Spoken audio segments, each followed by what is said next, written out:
Hey guys, it's me, Brian. I have a face. Oh my God! What's wrong with your face? Yeah, I know, I don't like seeing it either, but it's fine.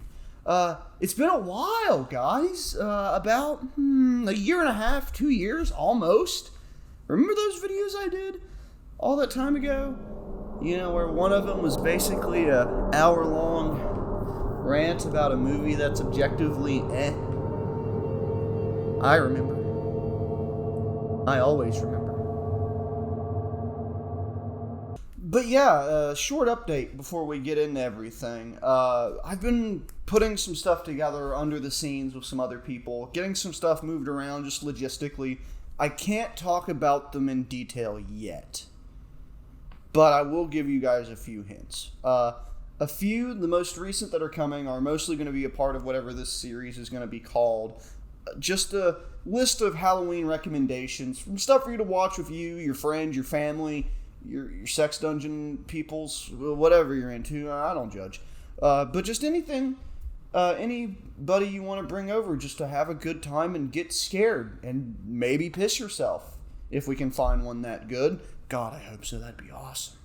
But that's the whole point of this, is to just give you guys a few extra spooks in your October season. I know that this isn't the easiest year for Halloween, especially for the kids. Thank God this didn't happen when I was trick-or-treating. I would have been pissed. But safe to say that a few shorts along with the series are going to be coming, and then there's another project that's going to take a bit more time to work on, but I think it'll be worth it. So keep your guys' eye out for that, and we'll go ahead and get started with the whole shindig on today's feature film.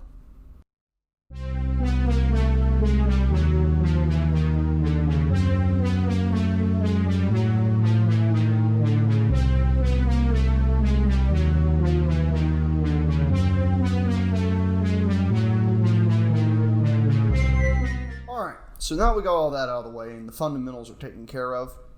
What are we here for today? What are we going to be talking about? Well, I think you'll find this interesting. Now, this isn't a classic horror movie. We are going to be looking at some of those, but this isn't one of them. This is fairly recent. It's 2019, and it's by a director by the name of Richard Stanley.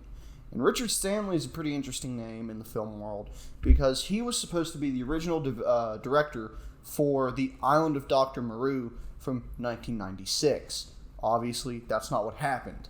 He was the original director. They went through a whole bunch of just production turmoil, stuff that would make Alien 3's production kind of laughable in a sense, and just kind of fell off the project. Might have been better for his career, honestly. But that's neither here nor there. This is the movie that we're going to be talking about today, which is Richard Stanley's A Color Out of Space, starring Nicolas Cage. I'm going to set this up right here. Hopefully we don't have any more problems. So, what is this movie?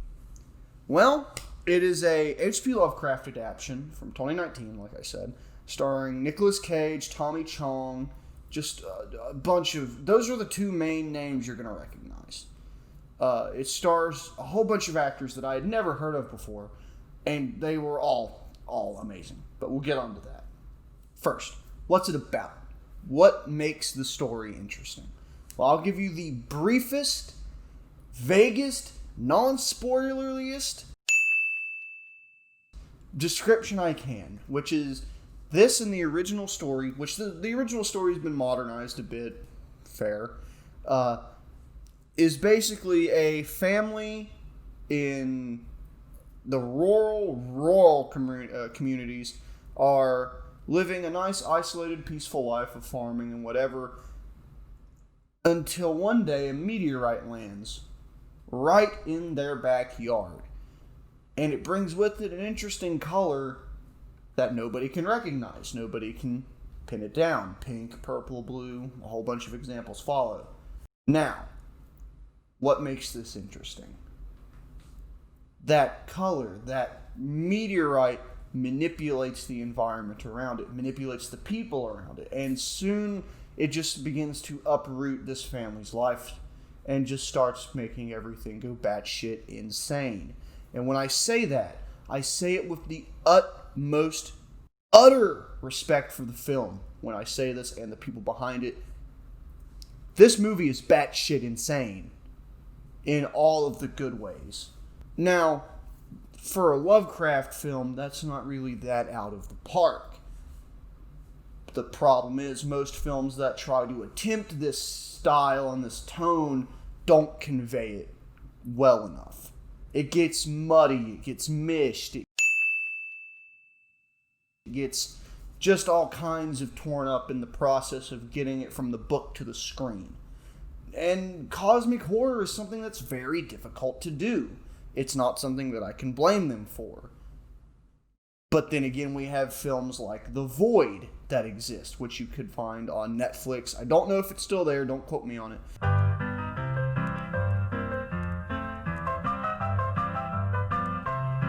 But when I saw it, it was on Netflix, which is not an adaptation, but just more of a film inspired by Lovecraft's vision.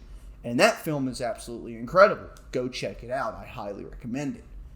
This film is just as recommendable, in my opinion. This is one of my favorite films from 2019. And 2019 had a good, hefty amount of amazing films. But this film just threw me through such a loop that I wasn't expecting, that it just drew me in and it just could not let go. Alright, so I mentioned earlier that Nicolas Cage is the big starring role of this film. And he is. His name's on the top of the box. He did really good. He deserved it. He did great in this film. But that doesn't mean that there aren't any more notable performances in this film, because there are a shitload of them. There are not many characters in this movie. I have the list of them right here, just so I can pronounce their names correctly without feeling like a dick for weeks. And let me see. There's 1, 2, 3, 4, 5, 6, 7, 8, 9. There are 9 credited roles in this film. That's pretty small. Normally, you'd have at least one weak link somewhere. Somebody would deliver a somewhat weaker performance than, like, say, Nicolas Cage. But that doesn't happen. There was not a moment through the whole film that I was taken out by a bad performance. And speaking of which, Jolie Richardson is one of the main characters of this film. She is the mother. She is Teresa Gardner. She's the mother of the family. And I didn't recognize her when I was watching this film, but I should have. And if you are a fan of the film Event Horizon by Paul W.S. Anderson, then you will recognize her, because she is Lieutenant Stark from Event Horizon, which is one of my favorite movies. So I don't know how the hell I didn't recognize her, but damn, she gave a good performance. But I could say that about all of them. Even Julian Hillard, the child actor, which I'm not sure of his age in the film as the actor, but damn, he killed it, man. It's just that his performance, and a bunch of child actors are in the same vein of this, it's just that they deliver such a good performance that it just takes all of the fucking hope for talent that I have inside myself out of me. And I just believe that I am a talentless hack sitting in front of a camera talking random bullshit about a movie. Now, there's another notable actor in this film that I brought up earlier, and it's Tommy Chong, who, one, personal fan of, like everything he's in, I have loved, but he's a special case in this part, because his character is much more in the background than he normally would be. He, not an exposition dump, but he's more of just the character that just helps you along the path of just finally understanding what kind of fuck shit you're witnessing, which is needed in a film like this, but that doesn't mean his character is minimal in any way whatsoever. He is a joy on screen, much as just Tommy Chong is himself. So he was able to bleed that charismatic nature into his character, and I really appreciate that. But I'm not going to spoil anything in this video, but I just wanted to mention that Tommy Chong is one of my favorite parts of the film, even though he's slightly understated.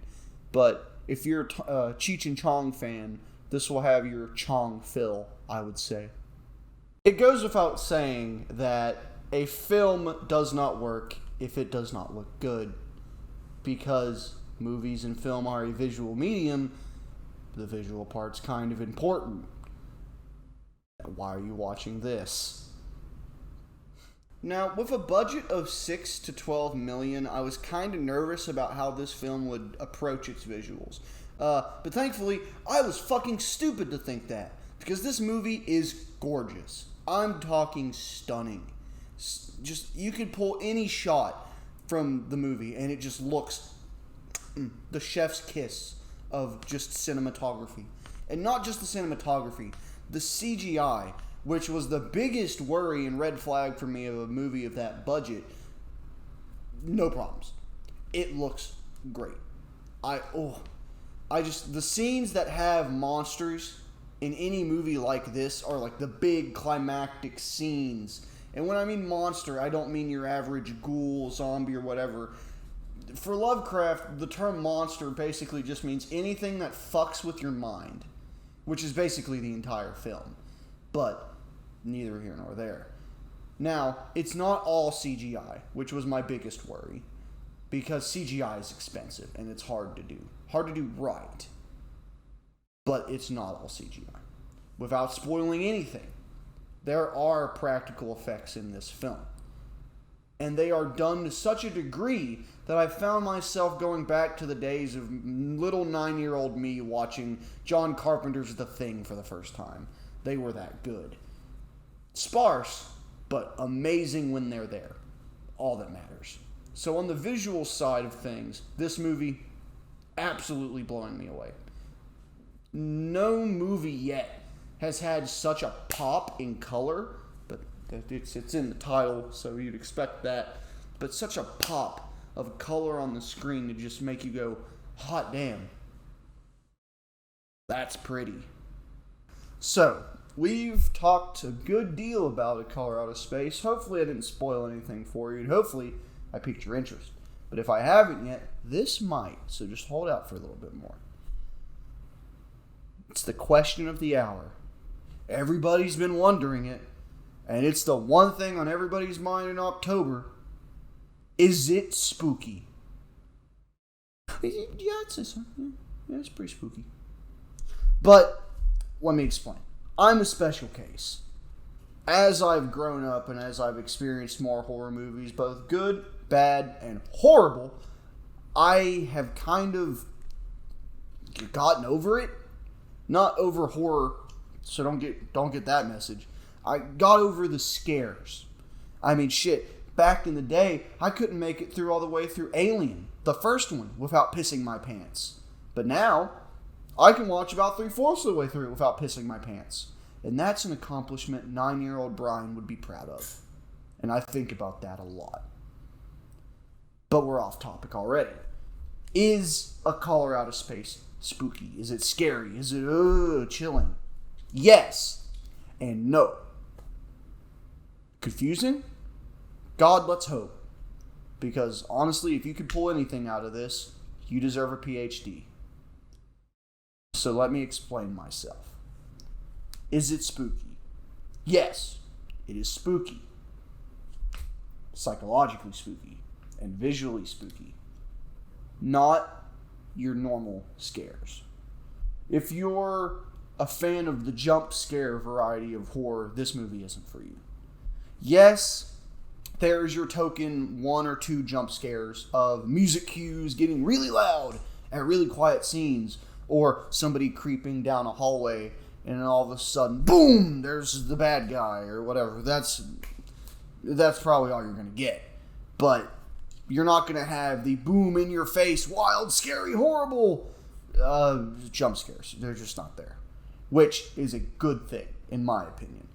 I honestly fucking hate jump scares. And I think they're the reason I haven't really gotten into many horror films recently. I mean, it's not like Ari Aster is just carrying the entire horror film industry with A24 or anything, but recently horror movies have not been that great. But now that is starting to change. Like I just previously so subtly mentioned Ari Aster of Midsommar and Hereditary fame. It's coming back. More creative people are getting into the industry, more ideas are coming up, and more people are taking risks with things that wouldn't normally have worked in older movies.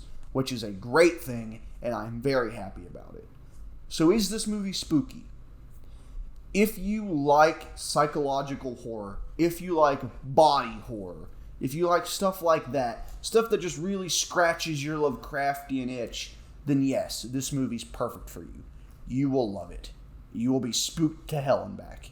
But if you are a person that requires really loud musical cues and really up-in-your-face, gory serial killers, it may not just be for you, man.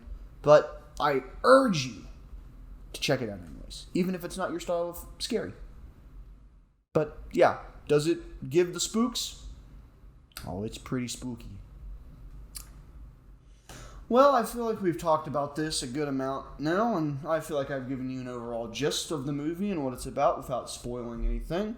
So I hope that it's piqued your interest, and I hope you go out and watch it and enjoy it and give yourself a nice few spooks. But before that, and before we wrap up, let's go ahead and try to rank this somehow. While I'm not necessarily a fan of putting a film's quality against some random numerical value, I do enjoy putting a film's quality up against some random item or idea. So that's what we're going to do. And I feel like we're going to do a unique one for each movie we talk about. So for Color Out of Space, I'm going to give it a 4.5 out of 5 bright pink Nicolas Cages. And I hope that that is enough to convince you to pick this up. You can get it for $5 at Walmart. You can stream it somewhere. Don't stream it at YouTube. Do not. When I first saw this, I streamed it on YouTube, and right at the big end climax, internet cut out, lost all of the hype, and it just ruined the experience at first. So as long as you don't do that, you should be fine. It's not a hard movie to come across, super cheap, super worth your time. But I think that's going to call it for now. Please go take a look at the movie, enjoy it, and I'm going to go watch another one for you guys, and I will see you guys again very soon. Happy spooky.